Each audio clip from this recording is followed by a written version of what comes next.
Doctor کے پاس مریض بھیجنے کا کمیشن لینا۔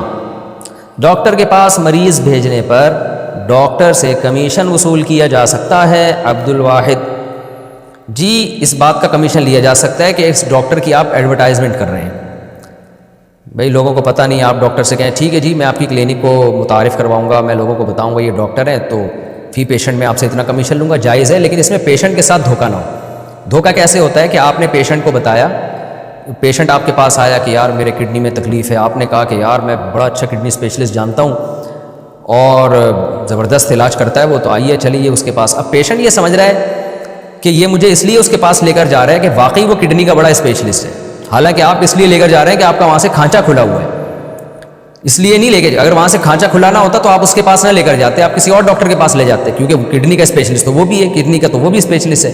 تو اس میں پیشنٹ سے دھوکہ ہوتا ہے، پیشنٹ یہ سمجھتا ہے کہ یہ مجھے اس لیے لے کے جا رہے ہیں کہ سب سے اچھا ڈاکٹر وہ ہے، حالانکہ وہ سب سے اچھا نہیں ہوتا، وہ سب سے گندا ڈاکٹر ہوتا ہے، اور آپ اس لیے اس کے پاس لے جا رہے ہو کہ آپ نے وہاں سے کمیشن لینا ہے۔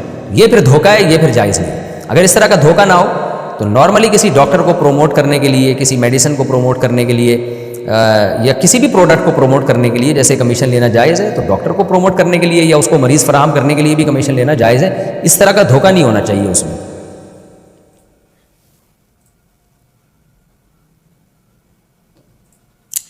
مسجد کی تعلیم میں نہ بیٹھنے والے کو برا بھلا کہنا۔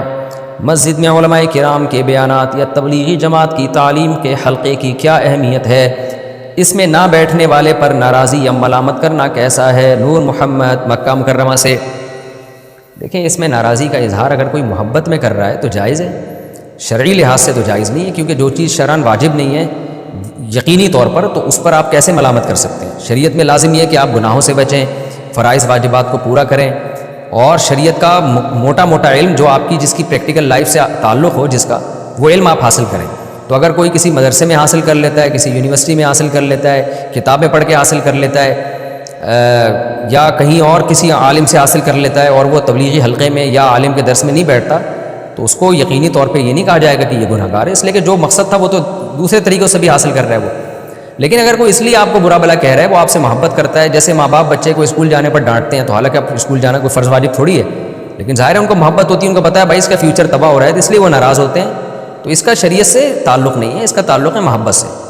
تو جس کو محبت ہوتی ہے وہ ناراض بھی ہوتا ہے، ملامت بھی کرتا ہے، تاکہ آپ پڑھ لو، آپ انسان بن جاؤ، آپ اچھے آدمی بن جاؤ۔ تو بعض دفعہ دوست احباب ناراض ہو رہے ہوتے ہیں، آپ کے بڑے ناراض ہو رہے ہوتے ہیں، بھائی علماء کے درس میں کیوں نہیں بیٹھتے، تبلیغ کے حلقے میں کیوں نہیں بیٹھتے؟ اس لیے کہ ان کو آپ کی فکر ہوتی ہے کہ نہیں بیٹھے گا تو بگڑ جائے گا، خراب ہو جائے گا۔ تو اس ناراضی کو یوں نہیں کہا جائے گا کہ گویا شریعت نے جب واجب نہیں کہا تو کیوں ناراض ہو رہا ہے، تو یہ نہیں، بلکہ کہا جائے گا محبت کی وجہ سے ناراض ہو رہا ہے نا، کہ جیسے آپ صبح ناشتہ نہیں کرتے، مائیں ناراض ہوتی ہیں۔ اب کوئی اماں سے کہ اماں کیوں ناراض ہو رہی ہو، میں پراٹھا نہیں کھا رہا، تو کیوں ناراض ہو رہی ہو؟ کیا اسلام میں پراٹھا کھانا واجب ہے؟ بخاری کی کوئی حدیث دکھاؤ جس میں لکھا ہو پراٹھا نہیں کھاتا وہ بچہ نالائق ہے۔ یہی کہا جائے گا بھائی ماں کو تمہارے فیوچر کی فکر ہے، پراٹھا جائز ہے ناجائز ہے، حلال ہے حرام ہے، یہ بحث کو چھوڑو، اماں چاہ رہی ہے بچہ کچھ ناشتہ کر کے جائے، پیٹ بھرا ہوا ہو، بھوکا رہے گا دوپہر تک، ادھموا ہو جائے گا، تو اماں کو فکر ہوتی ہے۔ تو ایسے ہی بعض دوست احباب ایسے ہیں، بعض علماء ایسے ہیں، بعض بڑے ایسے ہوتے ہیں، ان کو فکر ہوتی ہے آپ کی کہ یہ حلقوں میں نہیں بیٹھے گا تو بگڑ جائے گا، تو وہ اس بیس پہ ناراض ہو رہے ہیں، تو یہ جائز نہیں، بلکہ یہ ناراضی تو مستحب ہے۔ لیکن کوئی شریعت کا حکم سمجھ کے ناراض ہونا شروع ہو جائے، مثال کے طور پر آپ کی اماں ناراض اس لیے ہو رہی ہے کہ آپ پراٹھا نہیں کھاتے، اور پراٹھا کھانا وہ سمجھتی ہے اسلام میں لازم ہے، اور آپ گناہگار ہو رہے ہو، جیسے فجر کی نماز نہیں پڑھی تھی، اس کو غصہ آیا کہ نماز چھوڑنے پر گناہ ملے گا، تو پراٹھا چھوڑنے پر بھی گناہ ملے گا، یہ ناراضی پھر ناجائز ناراضی ہو جائے گی۔ پھر اماں سے کہا جائے گا اماں پراٹھے کو پراٹھا ہی رکھو، ٹھیک ہے، مفتی صاحب اپنے بیانات میں 2-2 3-3 پراٹھوں کا ذکر کرتے ہیں، مگر کوئی سنت نہیں بن گیا اس سے، تو وہ شریعت کا لازمی حکم سمجھ کے اگر کوئی ناراض ہو رہا ہے تو پھر یہ غلط ہے، پھر یہ شریعت پر زیادتی ہے۔ جس چیز کو شریعت نے لازم قرار نہیں دیا آپ اس کو لازم قرار نہیں دے سکتے۔ علم سیکھنا فرض ہے، لیکن وہ اسپیسیفک کسی خاص حلقے میں بیٹھ کے یا کسی خاص جگہ پہ جا کے فرض نہیں ہے۔ ہر آدمی کا مختلف مزاج ہوتا ہے، کسی کو کوئی عالم صحیح لگتا ہے، کسی کو کوئی عالم صحیح لگتا ہے، کوئی صرف کتابوں سے فقہی مسائل موٹے موٹے سیکھ لیتا ہے، تو اس طرح سے ٹھیک ہے، اس میں کوئی حرج نہیں۔ اسباب کی طرف نسبت کرنا کیا شرک ہے؟ کیا اسباب کی طرف نسبت کرنا شرک کے زمرے میں آتا ہے؟ مثلا مجھے اللہ تعالیٰ نے سمندر میں ڈوبنے سے بچایا تھا، تو میرا بطور ذریعہ کہ یہ کہنا کہ فلاں چیز کی وجہ سے بچ گیا تھا، یا فلاں ڈاکٹر اور فلاں دوا نے مجھے مرنے سے بچا لیا، کیا یہ شرک ہوگا؟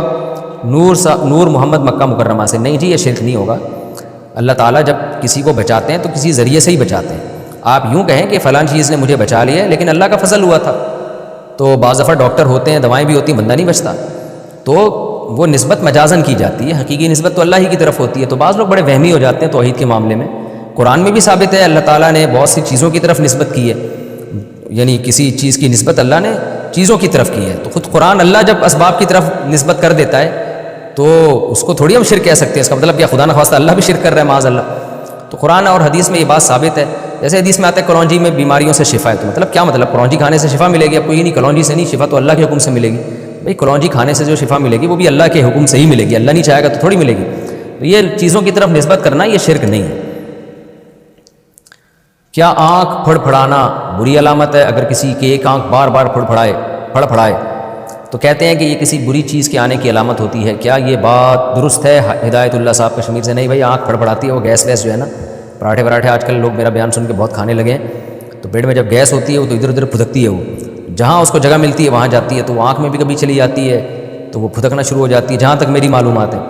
باقی ڈاکٹر ہی بتائیں گے کہ یہ صحیح ہے کہ نہیں ہے۔ تو اس کا کوئی نحوست سے یا بری قسمت سے یا بری چیز سے اس کا دور کا بھی کوئی تعلق نہیں ہے۔